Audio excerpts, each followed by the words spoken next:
भारत की संस्कृति में व्रत और त्योहार केवल धार्मिक अनुष्ठान नहीं बल्कि जीवन के गहरे अर्थों के प्रतीक हैं। उनमें से एक सबसे पवित्र, भावनाओं से भरा और नारी सौभाग्य का प्रतीक व्रत है करवा चौथ। ये व्रत विवाहित स्त्रियां अपने पतियों की दीर्घायु, आरोग्य और समृद्धि के लिए करती हैं। लेकिन इसके पीछे केवल चांद, उपवास या सौंदर्य का ही नहीं, बल्कि एक अद्भुत कथा और नारी के अटूट प्रेम की शक्ति छिपी हुई है। बहुत प्राचीन समय की बात है। एक ब्राह्मण था जिसकी 7 पुत्र और एक पुत्री थी। उस पुत्री का नाम था वीरवती। वो परिवार की सबसे लाडली थी। सभी उससे अपार प्रेम करते थे। जब वीरवती बड़ी हुई तो उसका विवाह एक सुंदर, वीर और धर्मात्मा राजकुमार से हुआ। विवाह के पश्चात वो अपनी ससुराल गई, जहां सब उससे अत्यंत स्नेह करते थे। पहले करवा चौथ के अवसर पर जब उसके मायके में व्रत रखा गया, तब वीरवती भी अपने मायके गई। वो पहली बार ये व्रत कर रही थी। प्रेम और श्रद्धा से उसने उपवास का संकल्प लिया कि जब तक चंद्रमा न निकले, मैं जल की एक बूंद भी नहीं पीऊंगी। सूर्योदय से लेकर रात्रि तक वीरवती ने अन्न, जल, फल कुछ भी नहीं लिया। दिन भर पूजा की तैयारी में लगी रही। करवा, मिट्टी का घड़ा, दीपक, सिंदूर, लाल वस्त्र, श्रृंगार सब उसने भक्ति से सजाया। परंतु दिन बहुत लंबा लग रहा था। दोपहर बीती, सांझ आई, पर चंद्रमा का कहीं पता नहीं। वीरवती कमजोर पड़ने लगी। उसका मुख पीला हो गया, होंठ सूखने लगे और वो बार बार मूर्छित होकर गिर पड़ती। भाइयों से ये देखा नहीं गया। वे अपनी बहन के प्रेम में विचलित हो उठे। भाइयों ने सोचा, हमारी बहन भूखी प्यासी मर जाएगी। चांद तो अभी बहुत देर बाद निकलेगा, क्यों ना कुछ उपाय करे। उन्होंने पास के पीपल के पेड़ पर एक दीपक जलाकर छलनी से उसकी रोशनी दिखाई, ताकि दूर से वो चांद जैसा प्रतीत हो। फिर उन्होंने बहन से कहा, बहन देखो चांद निकल आया है, अब व्रत खोलो। भोली वीरवती ने भाइयों की बात मानी। उसने दीपक को चांद समझ लिया। जैसे ही उसने जल ग्रहण किया, उसी क्षण उसके शरीर में एक कंपी हुई और दूर उसके पति के महल में राजकुमार अचेत होकर गिर पड़े। थोड़ी ही देर में दूत दौड़ता हुआ आया, राजकुमारी, महाराज की अवस्था अत्यंत गंभीर है, वे मूर्छित हैं। वीरवती ने सुना और तुरंत ससुराल की ओर भागी। महल पहुंचते ही उसने देखा उसका पति निर्जीव लेटा है। वो फूट फूट कर रो पड़ी। उसका मन भर आया। हे प्रभु, मुझसे क्या अपराध हुआ? मैंने तो केवल व्रत का पालन किया था। तभी आकाशवाणी हुई, वीरवती, तुमसे व्रत भंग हुआ है। तुमने छल से चांद देखा और व्रत तोड़ा। इसी से तुम्हारे पति को मृत्यु का शाप मिला है। वीरवती ये सुनकर पछताने लगी। हे चंद्रदेव, मैं अपराधिनी हूं, पर कृपा कीजिए, मेरे प्राण भी ले लीजिए, पर मेरे पति को जीवन दे दीजिए। वीरवती ने प्रण लिया कि वो अपने पाप का प्रायश्चित करेगी। उसने 1 वर्ष तक कठोर तप किया। हर मास करवा चौथ का व्रत रखा, जल अन्न त्याग कर केवल शिव पार्वती की आराधना की। वो दिन भर भक्ति में लीन रहती, रात को अपने पति के पास बैठी आंसू बहाती। उसकी भक्ति से प्रसन्न होकर माता पार्वती प्रकट हुईं।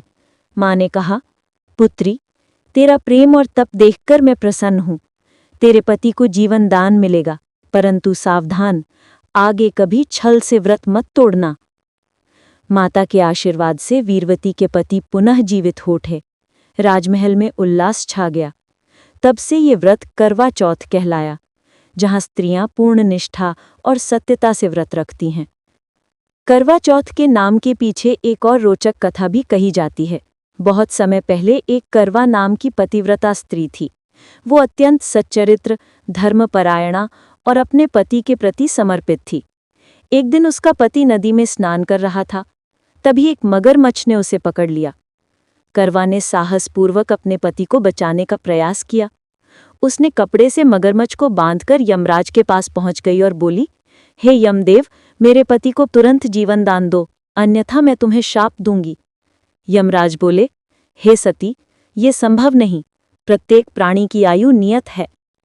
करवा ने दृढ़ स्वर में कहा, यदि मेरे पति की आयु पूरी हो गई है तो मेरी भी हो गई है।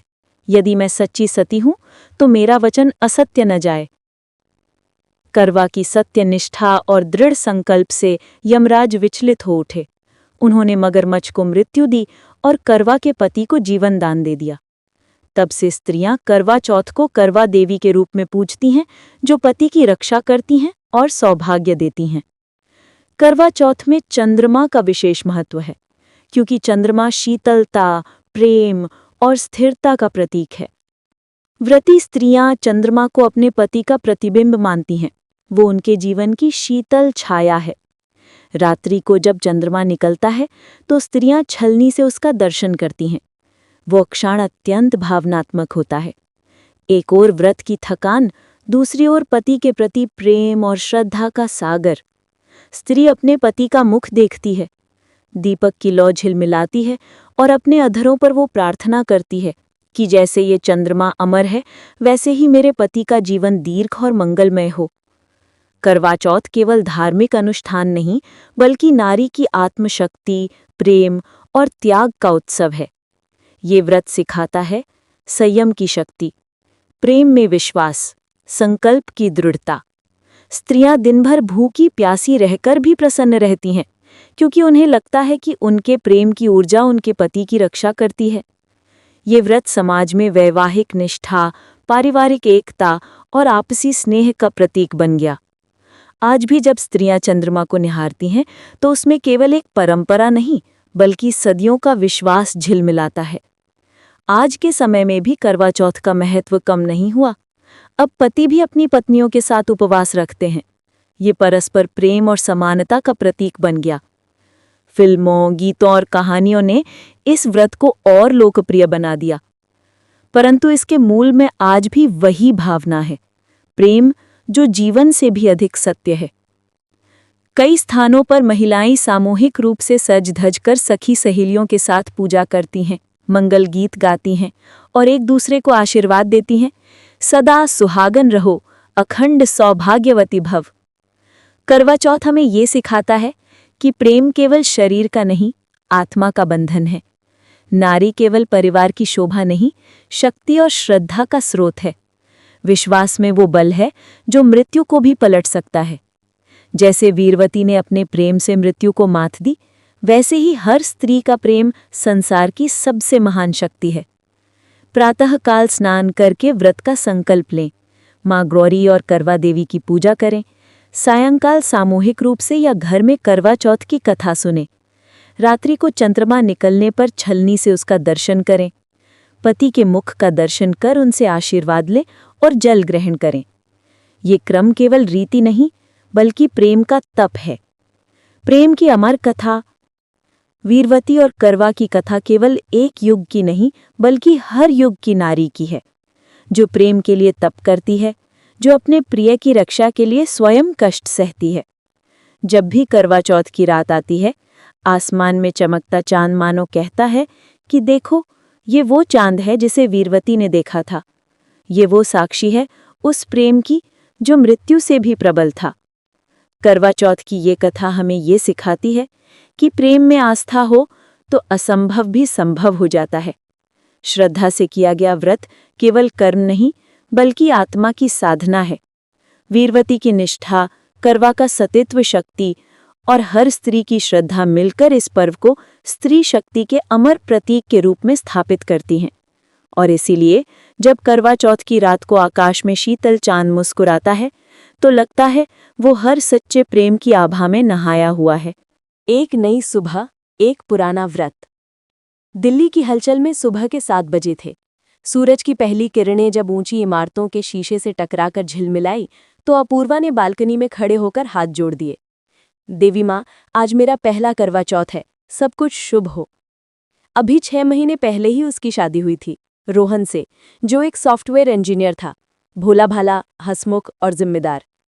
अपूर्वा की माँ ने हमेशा कहा था, बेटी, करवा चौथ का व्रत सिर्फ पति की लंबी उम्र के लिए नहीं होता, बल्कि ये स्त्री की शक्ति, विश्वास और प्रेम का प्रतीक होता है। आज वही दिन था, अपूर्वा का पहला करवा चौथ। घर में सास, ससुर और छोटी ननद अनन्या सब उसकी तैयारी में लगे थे। सास ममता जी ने मुस्कुराते हुए कहा, बहू, साड़ी लाल पहनना, सिंदूर गाढ़ा लगाना और पूजा में अपने मन की सच्चाई रखना। देवी सुनती हैं। सच्चे दिल से मांगा गया वरदान कभी व्यर्थ नहीं जाता। अपूर्वा ने झुककर उनके पैर छुए। उसके मन में बस एक ही भाव था, मैं ये व्रत पूरी श्रद्धा से रखूंगी। पूरा घर सजे मंदिर जैसा लग रहा था। दीवारों पर रोशनी, बालकनी में तुलसी का पौधा और अपूर्वा के हाथ में लाल चूड़ियां जो उसकी माँ ने दी थीं।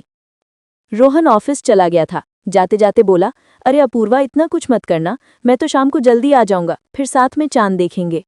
अपूर्वा मुस्कुराई, बस तुम जल्दी आना, बाकी सब देवी माँ संभाल लेंगी। वो पूरे दिन बिना पानी के रही, न कुछ खाया न पिया। फिर भी उसके चेहरे पर थकान नहीं थी, बल्कि एक अजीब सी चमक थी। उसने अपने जीवन की पहली सास बहू पूजा की, करवा और चंद्रमा के लिए थाली सजाई और मन ही मन बोली, माँ, मेरे पति को हर संकट से बचाना, चाहे कुछ भी हो जाए। शाम ढलने लगी। आसमान में चांद की प्रतीक्षा हर स्त्री कर रही थी। अपूर्वा की सहेलियां और पड़ोस की औरतें बालकनी में इकट्ठी थीं। सबके हाथ में चलनी, सबके दिल में आशा। परंतु तभी अपूर्वा के फोन पर एक अजीब कॉल आया। मैडम, क्या आप रोहन मेहरा की पत्नी बोल रही हैं? उनका एक एक्सीडेंट हुआ है। अपूर्वा की आंखों से चलनी गिर पड़ी। सारा संसार जैसे ठहर गया। क्या कहा आपने? जी, वो आईटी पार्क से घर लौटते वक्त एक्सप्रेसवे पर फिसल गए हैं। उन्हें सिटी हॉस्पिटल में भर्ती कराया गया है। सुनते ही अपूर्वा के पैर कांपने लगे। सास ससुर भी घबरा उठे। अभी चांद नहीं निकला था और उसका व्रत अधूरा था। अपूर्वा ने एक क्षण भी देर नहीं की। बिना जल पिए साड़ी संभालते हुए वो हॉस्पिटल की ओर दौड़ी। सास ने पीछे से पुकारा, बहू, व्रत अधूरा मत छोड़ना, देवी माँ पर विश्वास रखना। हॉस्पिटल पहुंचते ही उसने देखा रोहन आईसीयू में था। सिर पर पट्टी, मशीनें, ऑक्सीजन मास्क। डॉक्टर बोले, मरीज की हालत गंभीर है, दिमाग पर चोट आई है, अगले कुछ घंटे बहुत अहम है। अपूर्वा का दिल टूट गया, पर आंसू नहीं आए। वो चुपचाप मंदिर में गई। हॉस्पिटल के भीतर का एक छोटा सा देवघर था। वहां उसने अपने करवे को सामने रखा और बोली, माँ, मैंने जल नहीं पिया है, चांद नहीं देखा है। मेरे पति की सांसें आपकी परीक्षा है। जब तक रोहन जाग नहीं जाता, मैं भी एक बूंद पानी नहीं लूंगी। ये कहकर उसने आंखें मूंद ली। वहां लगी मूर्ति माँ पार्वती की, जैसे हल्की सी मुस्कुराई। घंटों बीत गए। रात के 11 बजे थे। डॉक्टरों ने कहा, अगर अब तक कोई सुधार नहीं हुआ तो हमें कुछ और कोशिशें करनी होंगी। अपूर्वा ने दोनों हाथ जोड़ दिए। वो रोहन के सिरहाने बैठ गई, धीरे से बोली, रोहन, तुम्हारी अपूर्वा यही है। तुमने कहा था ना, साथ में चांद देखेंगे। उठो, देखो, चांद निकल आया है। इतना कहते ही खिड़की के बाहर हल्की चांदनी आई। पूरा आईसीयू सफेद प्रकाश से नहा गया। अचानक मॉनिटर पर हार्टबीट की आवाज आई, बीप बीप बीप। डॉक्टर भागे। इट्स अ मिरेकल, मरीज रिस्पॉन्ड कर रहा है। सबने देखा रोहन की उंगलियां हिली, होंठ कांपे। वो धीरे से बोला, अपूर्वा, तुम रो रही हो? चांद दिखा ना? अपूर्वा फूट फूट कर रो पड़ी। उसने अपने हाथों से थाली उठाई, चलनी से चांद देखा, फिर रोहन का चेहरा, और धीरे से एक बूंद पानी पिया। पूरा कमरा जैसे देवी की कृपा से भर गया था। नर्से तक भावुक होकर बोली, आज तो माँ पार्वती ने खुद आशीर्वाद दिया है। जीवन का दूसरा आरंभ। कुछ दिन बाद रोहन पूरी तरह ठीक हो गया। डॉक्टरों ने कहा कि ये मेडिकल साइंस के परे है। इतनी गंभीर चोट के बाद उनका बच जाना चमत्कार है। अपूर्वा जानती थी, ये करवा चौथ का वरदान था। उसने मंदिर में जाकर प्रण किया, माँ, हर साल मैं यही व्रत रखूंगी, सिर्फ अपने पति के लिए नहीं, बल्कि हर उस स्त्री के लिए जो सच्चे मन से अपने परिवार की रक्षा मांगती है। 5 साल बीत गए। रोहन और अपूर्वा की गोद में अब छोटा बेटा शौर्य था। हर साल करवा चौथ पर दोनों साथ बैठते और रोहन हंसकर कहता, उस दिन अगर तुम्हारा विश्वास नहीं होता तो शायद मैं यहां नहीं होता। अपूर्वा मुस्कुराकर उत्तर देती, नहीं रोहन, वो सिर्फ मेरा विश्वास नहीं था, वो माँ पार्वती की कृपा थी। उनकी ननद अनन्या, जो उस दिन बहुत छोटी थीं, अब खुद शादीशुदा थीं। वो कहती, भाभी, जब भी मैं व्रत रखती हूँ मुझे आपकी कहानी याद आती है। लगता है माँ पार्वती आपकी आत्मा में रहती हैं। एक बार फिर वही करवा चौथ आया। इस बार अपूर्वा ने अपने घर की बालकनी में दीपक जलाया। चांद आसमान में चमक रहा था, पर अचानक बिजली चली गई। पूरा इलाका अंधेरे में डूब गया। अपूर्वा ने मन ही मन कहा, माँ, सबको प्रकाश देना। उसी क्षण हवा चली, दीपक टिमटिमाया और अचानक पूरी कॉलोनी की बिजली वापस आ गई। सब लोग आश्चर्य में थे। पड़ोस की एक बुजुर्ग औरत बोली, बेटा, तुम्हारा दीपक ही देवी का आशीर्वाद है। जब तक ये जलता रहेगा ये घर कभी अंधकार में नहीं रहेगा। अपूर्वा ने मुस्कुराते हुए दीपक के सामने सिर झुकाया। उसकी आंखों में आंसू थे, पर अब वो आंसू श्रद्धा के थे, भय के नहीं। अपूर्वा अब महिलाओं को समझाने लगी कि करवा चौथ का मतलब सिर्फ भूखा रहना नहीं, बल्कि विश्वास की वो डोर है जो जीवन और मृत्यु के बीच भी टूटती नहीं। जब मन सच्चा होता है तो देवी माँ हर रूप में आशीर्वाद देती हैं, कभी प्रकाश बनकर, कभी सांस बनकर, कभी चमत्कार बनकर। रात को जब सब सो गए, अपूर्वा ने सपना देखा। वही माँ पार्वती खड़ी थीं, हाथ में करवा लिए। उन्होंने कहा, बेटी, तूने जो किया वो सिर्फ व्रत नहीं, भक्ति थी। तेरे विश्वास ने मृत्यु को भी पराजित कर दिया। अब ये दीपक हमेशा तेरे घर में जलेगा, तेरे परिवार की रक्षा करने वाला दीपक। अपूर्वा नींद से उठी। दीपक सचमुच जल रहा था, तेज, स्थिर और शांत। उसने हाथ जोड़ दिए। माँ, जब तक मेरी सांस चलेगी मैं इस दीपक को जलाती रहूंगी। वर्षों बाद जब लोग करवा चौथ के चमत्कारों की बात करते हैं तो अपूर्वा की कहानी आज भी मिसाल बन चुकी है। एक ऐसी स्त्री की जो आधुनिक दुनिया में रहते हुए भी अपने विश्वास, प्रेम और भक्ति की शक्ति से मृत्यु को हरा देती है। हर साल दिल्ली की उसी कॉलोनी में जब चांद निकलता है तो लोग कहते हैं, देखो, आज फिर उस घर के आंगन में वो दिव्य दीपक जल रहा है, वही जो अपूर्वा के प्रेम और माँ पार्वती के आशीर्वाद से कभी बुझा नहीं। कथा का संदेश: करवा चौथ का व्रत स्त्री की शक्ति का प्रतीक है। ये भूख या प्यास का नहीं, बल्कि प्रेम, विश्वास और त्याग का उत्सव है। सच्चे मन से मांगी गई प्रार्थना कभी व्यर्थ नहीं जाती, और जब हृदय में श्रद्धा होती है तब हर चांदनी रात में माँ पार्वती स्वयं उतर आती हैं आशीर्वाद देने। दिल्ली की चमकती रातें, ऊंची इमारतों में जगमगाते घर, और उनके बीच एक मध्यम वर्गीय महिला, आर्या, अपने छोटी सी फ्लैट के बालकनी में खड़ी थी।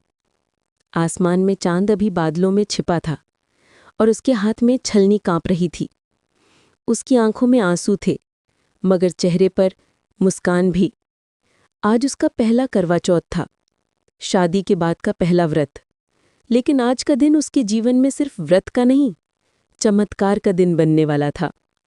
आर्या एक सॉफ्टवेयर इंजीनियर थी, स्मार्ट, आत्मनिर्भर, लेकिन बेहद भावुक। उसकी शादी आरव से हुई थी, जो एक पायलट था। उनके बीच का रिश्ता प्रेम से भी ज्यादा एक दोस्ती था। शादी के सिर्फ 6 महीने हुए थे और दोनों की जिंदगी मानो सपनों सी थी। आर्या ने बचपन से अपनी माँ को करवा चौथ का व्रत करते देखा था। माँ चांद देखकर पापा की लंबी उम्र की दुआ मांगती थीं और पापा भी मुस्कुराकर पानी पिलाते थे। आर्या के दिल में वही चित्र बार बार उभरता और उसने ठान लिया था कि शादी के बाद वो भी ये व्रत जरूर रखेगी। लेकिन किसे पता था कि ये व्रत उसकी परीक्षा बन जाएगा। सुबह आर्या ने सासू माँ के साथ साड़ी पहनी, हाथों में मेहंदी सजाई और 16 श्रृंगार किए। उसने आरव की पसंद की लाल रेशमी साड़ी निकाली, माथे पर बड़ी सी बिंदी लगाई और आरव की तस्वीर देखकर बोली, बस आज दिन भर भूखा रहूंगी, लेकिन तू सुरक्षित रहे, बस यही कामना है। आरव उस वक्त मुंबई से दिल्ली की फ्लाइट उड़ाने वाला था। उसने मोबाइल पर हंसते हुए कहा, आर्या, तुम व्रत रखो, लेकिन ओवरटाइम मत करना, और शाम को चांद देखकर मेरा नाम लेना भूलना मत। दोनों हंसे, लेकिन हंसी के उस पल में किसे पता था कि शाम तक किस्मत की पटकथा क्या मोड़ लेने वाली है। दोपहर के बाद मौसम बदल गया। दिल्ली के आसमान में काले बादल छा गए। आरव की फ्लाइट जो मुंबई से दिल्ली आ रही थी, वो बीच रास्ते में भयंकर तूफान में फंस गई। आर्या ऑफिस में थी, लेकिन उसका दिल बेचैन था। हर कुछ मिनटों में वो फ़ोन चेक करती, न्यूज़ चैनल खोलती और बस भगवान से प्रार्थना करती। शाम को खबर आई, दिल्ली एयरपोर्ट के पास एक विमान का संपर्क नियंत्रण टावर से टूट गया है। आर्या का शरीर कांप उठा। वो भागती हुई मंदिर पहुंची। सासू माँ और पड़ोस की औरतें बोलीं, बेटा घबराओ मत, तू व्रत तोड़ मत देना, विश्वास रखो, सब ठीक होगा। आर्या ने आंखें बंद की और देवी माँ से कहा, माँ, अगर तू है तो मेरे आरव को कुछ मत होने देना। मैं तब तक पानी की एक बूंद भी नहीं पीऊंगी जब तक वो वापस नहीं आता। रात बढ़ने लगी। आसमान में चांद कहीं दिखाई नहीं दे रहा था। बिजली चली गई। पूरा इलाका अंधेरे में डूब गया। आर्या बालकनी में बैठी थी। उसकी साड़ी भीग चुकी थी। माथे की बिंदी धुंधली हो गई थी। सासू माँ ने कहा, बेटा अब तो बहुत देर हो गई, चल व्रत खोल ले, चांद नहीं निकलेगा। आर्या ने दृढ़ आवाज में कहा। नहीं माँ, जब तक आरव नहीं आता, जब तक चांद नहीं दिखता, मैं व्रत नहीं खोलूंगी। इसी बीच टीवी पर खबर चली। वो विमान सुरक्षित है, पायलट ने आपात लैंडिंग कर दी है, सभी यात्री सुरक्षित हैं। आर्या की आंखों से आंसू झरने लगे। वो भागती हुई मंदिर पहुंची और बोली, धन्यवाद माँ, तूने मेरी सुन ली। लेकिन अब भी आरव घर नहीं पहुंचा था। रात के 11 बजे दरवाजे पर दस्तक हुई। आर्या भागती हुई गई। सामने आरव खड़ा था, चेहरा थका हुआ पर आंखों में वही प्यार। आर्या के होंठ कांपे। तुम ठीक हो ना?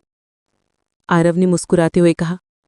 हाँ आर्या, मुझे नहीं पता कैसे, लेकिन ठीक समय पर हमें एक छोटी सी जगह दिखी जहां हमने लैंड कर लिया। ऐसा लगा जैसे कोई ऊपर से हमारा रास्ता दिखा रहा हो। आर्या ने कहा, वो माँ थी, मेरी करवा चौथ की मन्नत। तभी आसमान में बादल हटे और चांद निकल आया। आर्या ने छलनी उठाई, आरव को देखा और आंखें नम हो गई। उसने मंत्र बोला, चांद से सुंदर मेरा सुहाग, भगवान तू इसे सदा बनाए रख। आरव ने उसके हाथ से पानी लेकर पिलाया। पहली बूंद जैसे जीवन बनकर आर्या के होठों से टकराई और तभी अचानक बिजली कड़कने लगी। लेकिन आसमान में एक प्रकाश का गोला चमकने लगा, जैसे कोई देवी मुस्कुरा रही हो।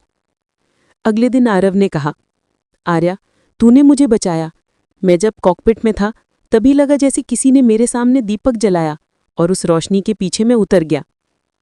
आर्या ने कहा, वो दीपक माँ करवा का था, जिसने मेरी आस्था के बदले तेरा जीवन लौटा दिया। उस दिन से आरव हर साल करवा चौथ के दिन खुद आर्या के साथ व्रत रखता था। वो कहता, अगर तेरी प्रार्थना ने मुझे मौत से लौटाया तो मेरा भी फर्ज है कि मैं तेरे साथ जीवन भर तेरे सुख दुख में उपवास रखूं। वर्ष बीत गए। आर्या और आरव के 2 बच्चे हुए, आरुष और अनाया। हर साल करवा चौथ पर दोनों सजते, दीपक जलाते और बच्चों को वही कहानी सुनाते। जब माँ ने एक रात भूखे रहकर पति को मौत के मुंह से लौटाया था। बच्चे चकित होकर पूछते, सच में माँ, क्या देवी माँ आती हैं? आर्या मुस्कुराती और कहती, अगर सच्चा प्रेम और विश्वास हो तो हर करवा चौथ पर माँ करवा आशीर्वाद देने जरूर आती हैं। 30 साल बीत चुके थे। अब आर्या और आरव दोनों के बाल सफ़ेद हो गए थे। आर्या इस बार बीमार थी। डॉक्टर ने कहा कि उनका हृदय बहुत कमज़ोर है। डॉक्टरों ने कहा कि व्रत मत रखिए, ये खतरनाक हो सकता है। लेकिन आर्या मुस्कुराई और बोली, मेरे लिए व्रत नहीं, विश्वास ही जीवन है। वो फिर वही लाल साड़ी पहनकर बालकनी में बैठी। आरव उसके बगल में था। चांद निकला। उसने फिर छलनी उठाई, लेकिन हाथ कांप रहे थे। आरव ने धीरे से उसके हाथ थामे। आर्या, अब तुझे व्रत तोड़ देना चाहिए। आर्या ने कहा, बस एक बार माँ करवा का नाम ले लूं। और जैसे ही उसने चांद की ओर देखा, हवा थम गई, दीपक की लौ स्थिर हो गई और आर्या की मुस्कुराहट चेहरे पर जम गई। वो धीरे से आरव की गोद में झुक गई। अब मेरा करवा चौथ पूरा हो गया। आरव ने उसके माथे को चूमा और कहा, तूने मुझे जीवन दिया था आर्या, और आज भी मुझे अमर बना गई। उस रात आरव को सपना आया। माँ करवा चमचमाती ज्योति के रूप में उसके सामने प्रकट हुई। उन्होंने कहा, वो स्त्री जिसने अपने पति के लिए भूख, प्यास और जीवन तक का त्याग किया, वो अमरता की अधिकारी है। अब आर्या स्वर्गलोक में करवा देवी के समीप है। आरव की आंखों से आंसू बहने लगे, लेकिन उसी क्षण उसे लगा, आर्या की आत्मा जैसे कह रही हो, हर साल करवा चौथ पर मुझे याद करना, मैं चांद की रोशनी में तुझे आशीर्वाद देने आऊंगी। आज भी दिल्ली की उस कॉलोनी में जब करवा चौथ आता है तो औरतें आर्या की तस्वीर के आगे दीप जलाती हैं। कहा जाता है कि जिस घर में आर्या की कथा पढ़ी जाती है वहां पति पत्नी के बीच कभी वियोग नहीं होता। और जब चांद निकलता है तो कई लोगों ने देखा है कि चांद के पास एक हल्का लाल आभा मंडराती है। लोग कहते हैं, ये आर्या का प्यार है जो हर स्त्री के व्रत की रक्षा करता है। करवा चौथ सिर्फ भूख प्यास का व्रत नहीं, ये एक विश्वास का चमत्कार है। जब नारी का प्रेम और उसकी श्रद्धा मिलकर प्रार्थना बन जाती है तो स्वयं देवता भी उसकी रक्षा के लिए उतर आते हैं। ये थी करवा चौथ का चमत्कार, प्रेम, आस्था और अमरता की कहानी। बहुत समय पहले की बात है। एक नगर में करवा नाम की एक अत्यंत पतिव्रता स्त्री रहती थी। उसका विवाह एक वीर और धर्मपरायण ब्राह्मण पुरुष से हुआ था। करवा अपने पति से असीम प्रेम करती थी और सदा उनकी दीर्घायु की कामना करती थी। वह नित्य भगवान की पूजा और व्रत करती थी। एक बार उसके पति नदी में स्नान करने गए। स्नान करते समय वहां एक भयंकर मगरमच्छ ने उनका पैर पकड़ लिया। वे बचाओ बचाओ चिल्लाने लगे। तभी करवा वहां पहुंची। उसने देखा कि उसका पति मगर के पंजे में फंसा हुआ है। करवा ने तनिक भी देर ना की। उसने एक कच्चा धागा यानी सूती डोरी लिया। उसे अपने संकल्प और सच्ची निष्ठा से इतना दृढ़ बना दिया कि उसने उसी धागे से मगर को बांध दिया। फिर वह सीधे यमराज के दरबार में जा पहुंची। करवा ने यमराज से कहा, हे धर्मराज, इस मगर ने मेरे पति को मारने का प्रयास किया है। इसे तुरंत नर्क भेजिए। यमराज ने कहा, करवा, अभी इसका जीवन शेष है, मैं इसे मृत्यु नहीं दे सकता। यह सुनकर करवा क्रोधित हो उठी।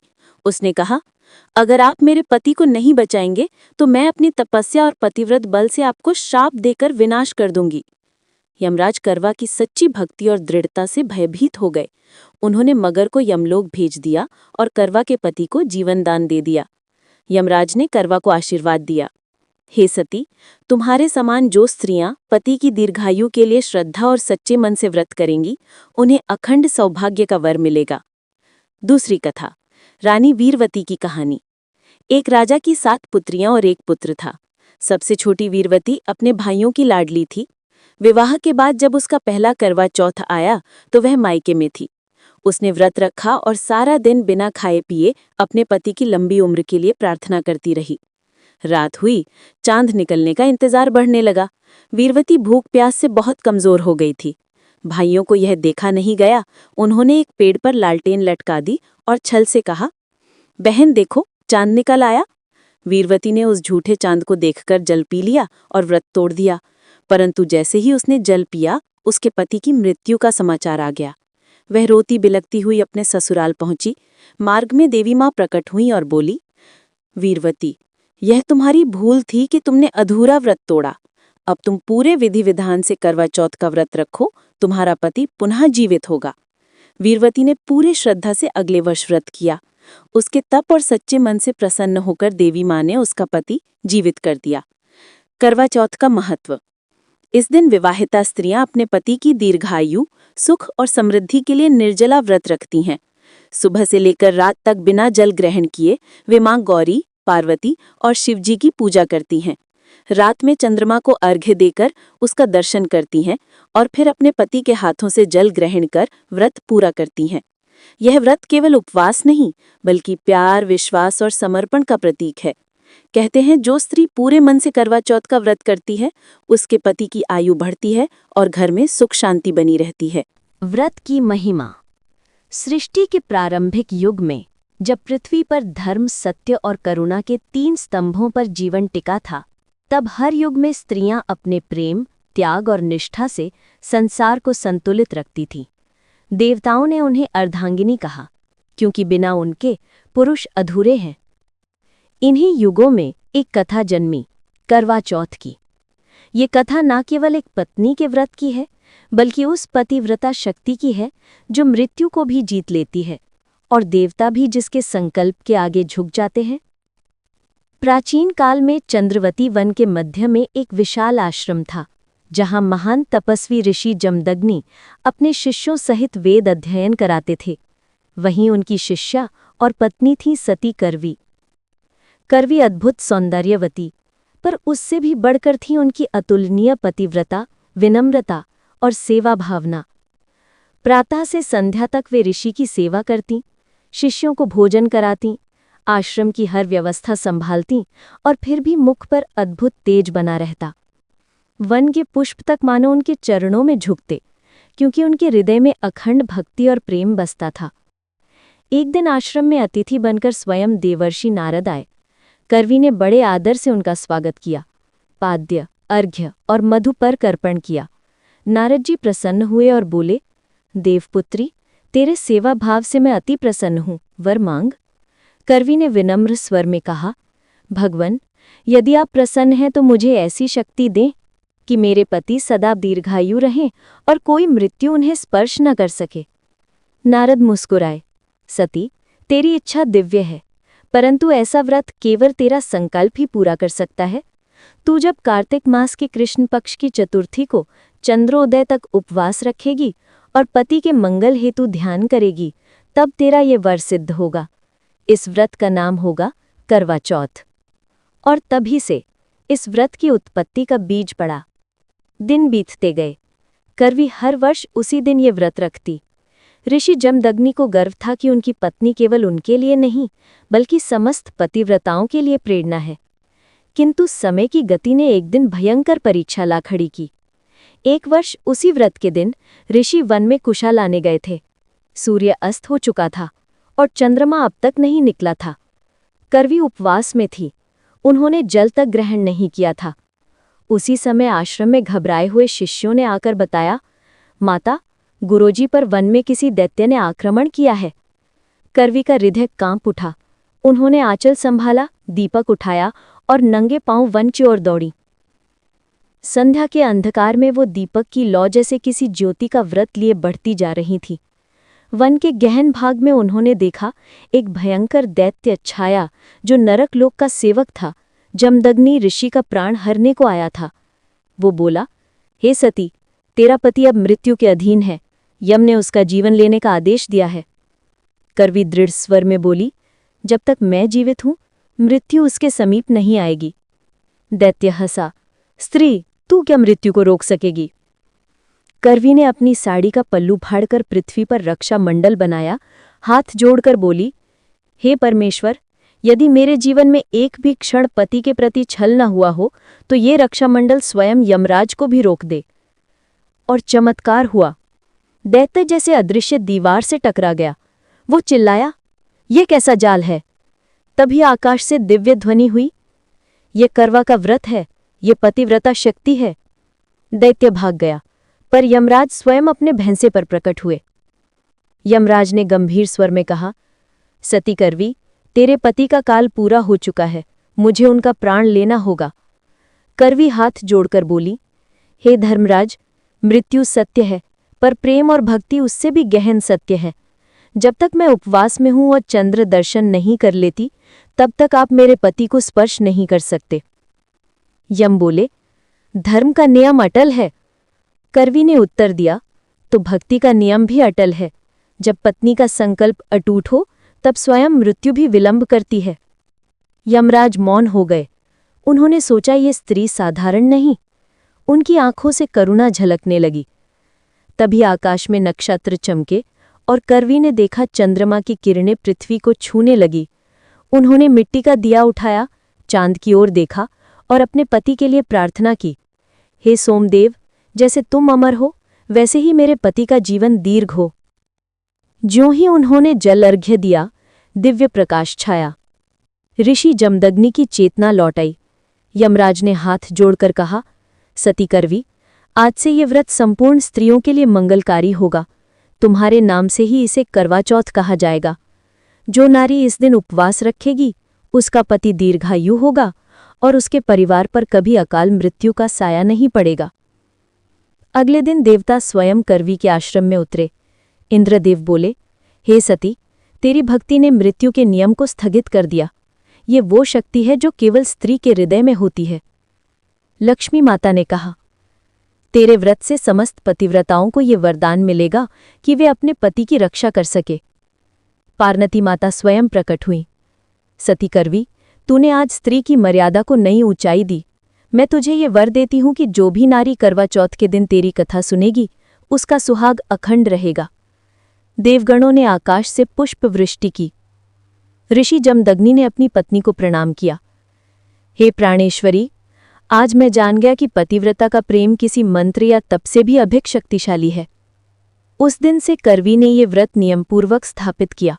उन्होंने सभी स्त्रियों को एकत्र कर कहा, बहनों, ये व्रत केवल भूखे रहने का नहीं, ये श्रद्धा का प्रतीक है। जब तक तुम अपने पति के जीवन की मंगल कामना से ये उपवास रखोगी, तब तक ये संसार में हर सुहागिन का रक्षा कवच रहेगा। उन्होंने व्रत की विधि बताई। प्रातः ब्रह्म मुहूर्त में स्नान करके व्रत का संकल्प लेना, माता गौरी की पूजा करना, सखियों संग करवा यानी जल का पात्र भर कर रख देना। सूर्योदय से चंद्र दर्शन तक अन्न जल वर्जित रखना। चंद्र दर्शन के बाद पति के हाथ से जल ग्रहण कर व्रत तोड़ना। उनकी वाणी मानो मंत्र बन गई। सदियों तक स्त्रियां इस विधि का पालन करती रहीं और कहते हैं कि जहां भी इस व्रत की कथा सुनाई जाती है वहां करवी साक्षात उपस्थित रहती हैं।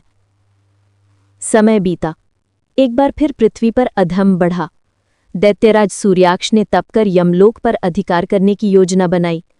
उसने मृत्यु के नियमों को बदलने का प्रण किया। अब किसी स्त्री का व्रत मुझे नहीं रोकेगा, उसने कहा। मैं करवी के नाम से भी भयभीत नहीं रहूंगा। सुनते ही देवताओं ने भय से ब्रह्मा जी की शरण ली। ब्रह्मा जी ने कहा, सिर्फ वही शक्ति उसे रोक सकती है जो स्वयं करवी के व्रत से जन्मी है। तब देवताओं ने करवी को पुकारा। उन्होंने ध्यान लगाया और उनकी आत्मा प्रज्वलित अग्नि की तरह उठी।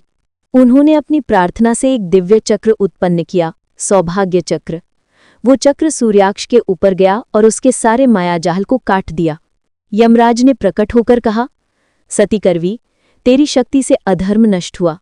आज से यह व्रत केवल पति की रक्षा का ही नहीं बल्कि धर्म की भी रक्षा का व्रत कहलाएगा। वर्षों बाद जब करवी ने अपना संपूर्ण जीवन भक्ति में बिता दिया, एक दिन स्वयं पार्वती माता उन्हें लेने आई। माता बोली, प्रिय सखी, तेरे तप से ही नारित्व की मर्यादा जीवित है। अब तू मेरे लोक में मेरे साथ रहेगी। करवी मुस्कुराई, माता, मुझे इतना वर दीजिए कि जब जब स्त्रियां करवा चौथ का व्रत करें, मैं सूक्ष्म रूप से उनके आंगन में उपस्थित रहूं और उनकी प्रार्थना यमराज तक पहुंचाऊं। माता ने कहा, तथास्तु। और उसी क्षण पुष्प वृष्टि हुई। आकाश में सौंदर्य की लहर दौड़ गई। करवी का शरीर ज्योति बन गया और वो पार्वती के लोक में समा गई। हर वर्ष तीसरे कड़ने लग रही। तब से लेकर आज तक हर वर्ष कार्तिक मास के कृष्ण पक्ष की चतुर्थी को जब भी कोई सुहागिन उपवास करती है, वो केवल अपने पति के लिए नहीं बल्कि करवी की उस अद्भुत शक्ति के लिए भी करती है जिसने मृत्यु को भी पल भर रुकने पर मजबूर कर दिया। कहा जाता है, उस रात चंद्रमा की किरणों में करवी की मुस्कान झलकती है और जब कोई पत्नी चंद्रमा को अर्घ्य देकर पति की ओर देखती है तो उसकी आंखों में वही व्रत की अमर ज्योति जलती है। देवता भी कहते हैं, जो नारी करवा चौथ के व्रत को श्रद्धा से करे उसके घर में कभी अकाल मृत्यु नहीं आती और उसका सुहाग अमर रहता है। निष्कर्ष, स्त्री का अमर संकल्प। करवी की कथा हमें ये सिखाती है कि भक्ति केवल देवताओं की नहीं होती, वो संबंधों की भी होती है। जब प्रेम सच्चा हो तो वो धर्म बन जाता है और जब संकल्प पवित्र हो तो वो ईश्वर से भी शक्तिशाली हो जाता है। करवा चौथ केवल व्रत नहीं, ये स्त्री की आत्मशक्ति, त्याग और उस अटल प्रेम का प्रतीक है जो सृष्टि के आरंभ से आज तक हर युग में पुरुष और नारी के बंधन को दिव्यता से जोड़ता है। ओम इति करवा चौथ की पौराणिक चमत्कारिक कथा संपूर्णम।